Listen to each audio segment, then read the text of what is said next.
Sanjeli police station ખાતે range આઈજીની અધ્યક્ષતામાં લોક દરબાર યોજાયો. દાહોદ જિલ્લાના સંજેલી તાલુકાના police station Godhra range IG Rajendra Ansari તથા દાહોદ જિલ્લા પોલીસ વડા ડોક્ટર રાજદીપસિંહ ઝાલાની અધ્યક્ષતામાં લોક દરબાર યોજાયો હતો. લોક દરબારમાં સંજેલી, સુખસર અને લીંબડી પંથકના લોકો ઉપસ્થિત રહ્યા હતા અને પોતાની રજૂઆત કરી હતી, જેમાં ખાસ કરીને નાગરિકો દ્વારા ગટર લાઇન, પીવાના પાણીની સમસ્યા, સ્ટ્રીટ લાઇટનો અભાવ અને સંજેલી નવા બસ સ્ટેશન નજીક કચરાના ઢગલા જેવી પ્રાથમિક સુવિધાઓ અને સંજેલી નાઇટ પેટ્રોલિંગ વધારવા તેમજ મુખ્ય માર્ગો પર સીસીટીવી કેમેરા લગાવવા અને ઉર્દુ પ્રાથમિક શાળાના જર્જરિત ઓરડાનું તાત્કાલિક સમારકામ થવા અથવા પુનર્નિર્માણ કરવા અને એકલવ્ય મોડેલ શાળા પાસે પોલીસ પોઈન્ટ મૂકવા તેમજ સંજેલી નગરના ઉબડખાબડ રસ્તાઓ તેવા મુદ્દાઓ વિશે ગામ લોકોએ જણાવ્યું હતું. આ કાર્યક્રમમાં રેન્જ આઈજી દાહોદ જિલ્લા પોલીસ વડા, ઝાલોદ ડિવિઝનના ડીવાયએસપી ડી.આર. પટેલ તથા સંજેલી પોલીસ સ્ટેશનના પીઆઈ તથા પોલીસ સ્ટેશનના સ્ટાફ હાજર રહ્યો હતો. રાજ્ય સરકારનો જે ઉદ્દેશ છે એ પ્રજાના પ્રશ્નોના પોતાના વિસ્તારમાં જઈને સાંભળવાના, એ અનુસંધાને સંજેલી પોલીસ સ્ટેશનમાં સંવાદ સેતુ કાર્યક્રમનું આયોજન કરવામાં આવ્યું.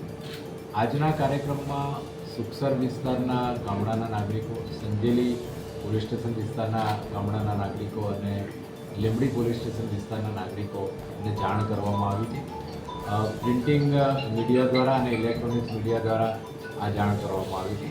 આ અનુસંધાને આજે સંજેલી પોલીસ સ્ટેશન ખાતે લગભગ 60-70 જેટલા નાગરિકોએ જુદા જુદા પ્રશ્નોની રજૂઆત કરીને પ્રશ્નો સાંભળવામાં આવ્યા છે.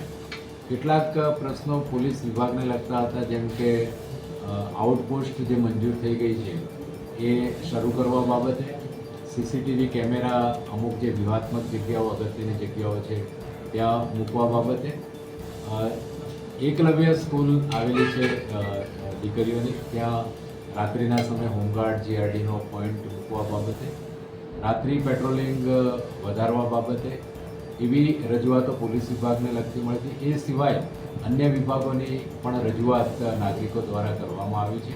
કેટલાક વિસ્તારમાં સ્ટ્રીટ લાઇટ ચોમાસાની સિઝનના કારણે બંધ છે, રસ્તાઓમાં અમુક જગ્યાએ ખાડા વગેરે પડી ગયા છે, તો એ ઝડપથી રિપેર થાય, એવી નાની મોટી રજૂઆતો અમારી સમક્ષ કરવામાં આવી છે. જે પોલીસ વિભાગને લગતા જે પ્રશ્નો છે એના નિરાકરણ માટે આ ત્રણેય પોલીસ સ્ટેશન વિસ્તારના સિનિયર પોલીસ ઇન્સ્પેક્ટર અને ડીવાયએસપીને હાજર રાખવામાં આવ્યા હતા. સાથે સાથે પોલીસ અધિક્ષક દાહોદને પણ હાજર રાખવામાં આવ્યા હતા અને જે પ્રશ્નોનું તાત્કાલિક નિરાકરણ આવી શકે એવું હતું એનું એમની હાજરીમાં અમે લોકો નિરાકરણ લાવવા માટે સૂચના કરી છે. જેમ કે જે જગ્યાઓ પર આઉટપોસ્ટ નથી બની ત્યાં ગામ લોકો અને આગેવાનો મારફતે કોઈ જગ્યા એ પોલીસ વિભાગને આપવા માટે તૈયાર છે અને ત્યાં તાત્કાલિક પોલીસ સ્ટાફ મૂકવા માટે પોલીસ અધિક્ષકશ્રીને સૂચના કરવામાં આવી છે. સીસીટીવી કેમેરા પબ્લિકના સહયોગથી અને સાથે સાથે જે નેત્રમ પ્રોજેક્ટ ચાલી રહ્યો છે એ ત્રીજા ફેઝમાં અત્યારે એનું કામ ચાલી રહ્યું છે, તો એના અંતર્ગત લીંબડી અને ઝાલોદ પોલીસ સ્ટેશન વિસ્તારમાં સીસીટીવી કેમેરા મૂકવાની કામગીરી ચાલી રહી છે. અને જે ગ્રામ્ય વિસ્તારોની જે રજૂઆત આવી છે તે પંચાયત અને પોલીસ વિભાગ અને બીજા સંકલિત વહીવટી વિભાગો સાથે સંકલન કરીને ત્યાં ઝડપથી સીસીટીવી કેમેરા મૂકવામાં આવશે.